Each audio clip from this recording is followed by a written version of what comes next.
Shalom, selamat pagi saudara-saudara yang dikasihi dan mengasihi Tuhan Yesus Kristus. Bersyukur pada pagi hari ini kita kembali dipertemukan di dalam renungan doa Sabtu pagi.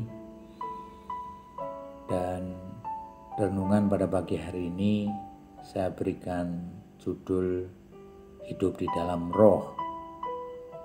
Diambil dari Roma 8 ayat 7 sampai dengan 8. Akan saya bacakan buat saudara. Sebab keinginan daging adalah perseteruan terhadap Allah. Karena ia tidak takluk kepada hukum Allah, hal ini memang tidak mungkin baginya. Mereka yang hidup dalam daging tidak mungkin berkenan kepada Allah. Demikian firman Tuhan. Mari kita tundukkan kepala, kita berdoa.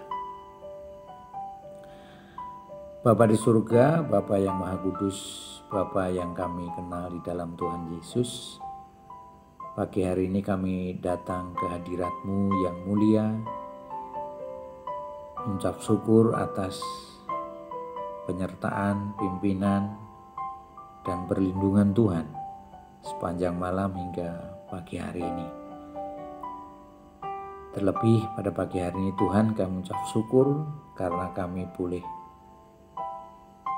menikmati rahmat-Mu yang baru, hari yang baru, berkat yang Tuhan sediakan bagi kami sepanjang hari ini. Dan kami mengucap syukur atas pagi hari ini di mana Tuhan izinkan kami untuk membaca dan merenungkan kebenaran firman-Mu. Kami mohon Tuhan, kiranya Roh Kudus Tuhan akan menolong kami, memberikan hikmat kepada kami, sehingga kami diberikan kemampuan untuk mengerti akan kebenaran firman Tuhan, dan kami boleh mengerti kehendak Tuhan dalam hidup kami, dalam keseharian kami, dan dalam setiap aktivitas kami. Kiranya Roh Kudus akan menolong kami dari awal, pertengahan, hingga akhir dalam renungan pagi hari ini. Hanya di dalam nama Tuhan Yesus kami mengucap syukur dan berdoa. Haleluya. Amin. Bapak, Ibu, Saudara, di dalam hidup ini kita diberikan dua pilihan. Yang pertama adalah hidup menuruti keinginan daging, dan yang kedua hidup menuruti keinginan roh. Sebagai orang percaya tentu kita mau hidup di dalam atau hidup menuruti keinginan roh. Tetapi kadangkala di dalam kehidupan ini kita terjatuh dan hidup menuruti keinginan daging. Kita semua tahu bahwa keinginan daging adalah merupakan perseteruan terhadap Allah atau membelakangi Allah. Keinginan daging tentu adalah sebuah kehidupan yang tidak dikehendaki oleh Allah.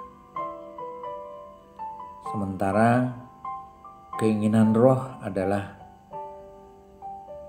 kehidupan orang percaya. Nah, saudara-saudara, orang hidup dengan kerangka pikir menuruti keinginan daging senantiasa akan memikirkan hal-hal menurut kedagingan, yang pada akhirnya tentu ini adalah kematian kekal di dalam neraka.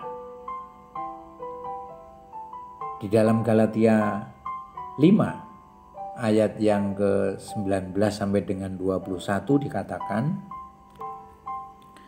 perbuatan daging telah nyata, yaitu pencabulan, pencemaran, hawa nafsu, penyembahan berhala, sihir, perseteruan, perselisihan, iri hati, amarah, kepentingan diri sendiri, pencideraan, roh pemecah, kedengkian, kemabukan, pesta pora, dan sebagainya.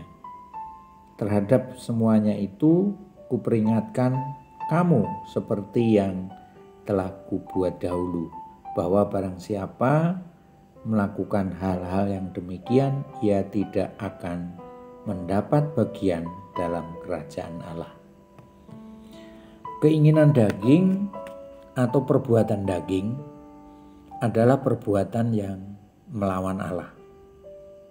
Karena itu, orang yang melakukan perbuatan daging atau keinginan daging tidak akan mendapat bagian dalam kerajaan Allah.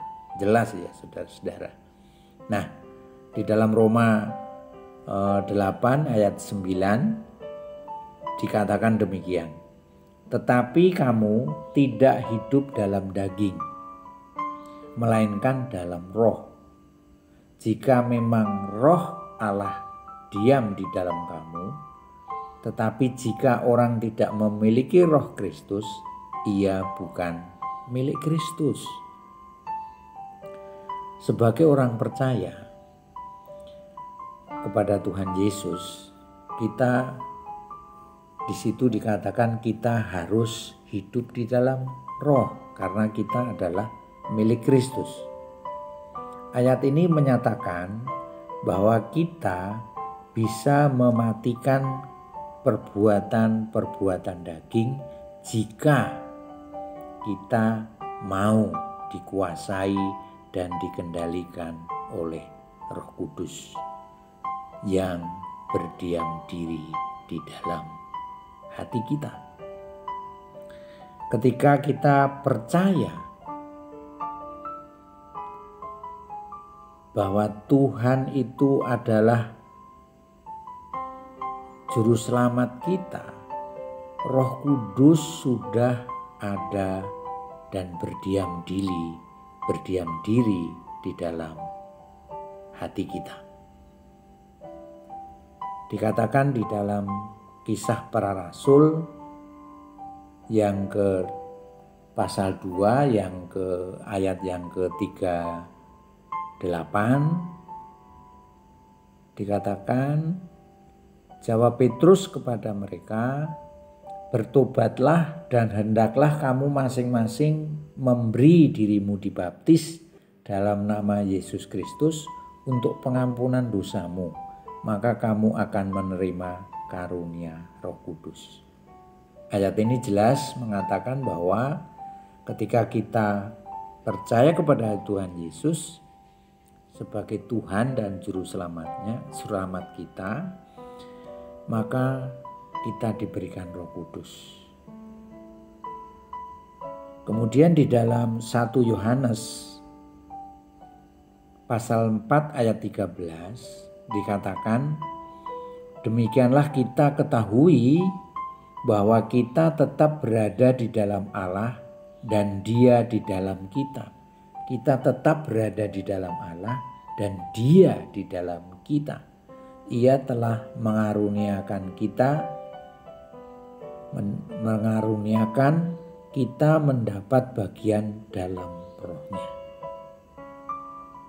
Saudara-saudara, Allah sudah memberikan kepada kita Roh Kudus. Untuk apa? Untuk memimpin hidup kita, mentaati Dia dan melakukan firman-Nya. Saat kita hidup dalam pimpinan Roh Kudus, kita bisa hidup berkemenangan untuk melawan setiap godaan iblis atau melawan godaan keinginan daging keinginan daging dan juga masalah-masalah yang menekan di dalam kehidupan kita. Karena Roh Kudus itu akan memampukan kita untuk melawan semuanya itu.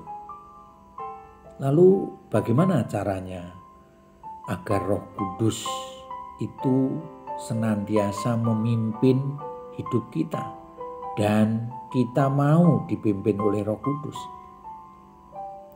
Saya melihat di sini ada 4 hal yang harus kita lakukan. Yang pertama, kita semakin membuka diri dan lebih merespon kepada dorongan Roh Kudus. Membuka diri artinya kita mempercayakan hidup kita untuk dipimpin Roh Kudus. Dan kita harus peka dorongan Roh Kudus sehingga kita melakukan sesuai dengan keinginan Roh Kudus itu. Kedua, dengan kesadaran penuh atau merendahkan diri, merendahkan hati dan menundukkan diri kepada Allah. Tanpa merendahkan hati di hadapan Allah, maka kita sulit untuk menerima pimpinan Roh Kudus. Untuk itu, mari kita merendahkan hati sehingga Roh Kudus akan memimpin kita. Dan Roh Kudus akan menolong kita bagaimana kita melakukan dengan merendahkan diri di hadapan Allah. Yang ketiga adalah berdoa setiap hari dan membaca firman Tuhan sebagai penuntun yang pasti dari Allah. Kalau kita mau hidup di dalam Roh, kita harus terus berdoa dan membaca firman Tuhan, karena melalui aktivitas ini kita bisa menggali, semakin mengerti bagaimana kita hidup di dalam Roh. Melalui firman Tuhan, kita juga akan diberikan kemampuan untuk merespon hidup di dalam Roh. Kemudian yang keempat, bila kita mendapat pengarahan yang jelas dari Tuhan, baik melalui pembacaan firman Tuhan, sekolah minggu, khotbah-khotbah oleh hamba Tuhan, maka kita harus belajar patuh dan taat kepada setiap firman Tuhan, setiap kebenaran firman Tuhan yang disampaikan atau yang kita pelajari itu. Nah, Bapak Ibu Saudara, kita harus belajar untuk peka mendengar pengarahan dan petunjuk Roh Kudus, serta mau patuh dan taat kepada pimpinannya. Saat kita setia di dalam doa, setia secara rutin membaca firman Tuhan setiap hari, serta kita selalu mendirikan saat teduh, merenungkan firman Tuhan, kita akan terlatih memperoleh kepekaan terhadap pimpinan Roh Kudus itu sendiri. Dan Roh Kudus itu tentu akan mengarahkan kita kepada ketaatan yang benar kepada Tuhan Yesus Kristus yang adalah Allah yang menjadi Tuhan dan Juru Selamat kita. Saudara-saudara, di dalam Galatia 4 ayat yang ke-6 dikatakan, dan karena kamu adalah anak, maka Allah telah menyuruh roh anaknya ke dalam hati kita yang berseru, "Ya Aba, ya Bapa."